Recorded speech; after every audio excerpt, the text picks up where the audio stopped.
চিরিরবন্দর উপজেলার রানীরবন্দর এলাকায় বৃষ্টির কারণে পবিত্র ঈদুল আজহার নামাজ মসজিদে আদায় করানো হয়।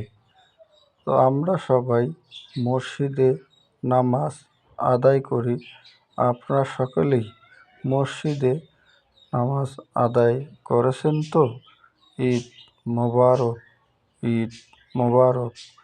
আমরা পবিত্র ঈদুল আজহা ঘিরে পশু কুরবানির রক্ত বজ্র আমরা সবাই সঠিকভাবে ধুয়ে ফেলে মাটিতে পুঁতে রাখি। আমরা সবাই পশুর রক্ত বজ্র মাটিতে পুঁতে ফেলি। আপনাদের বিশেষভাবে আহ্বান করা যাচ্ছে।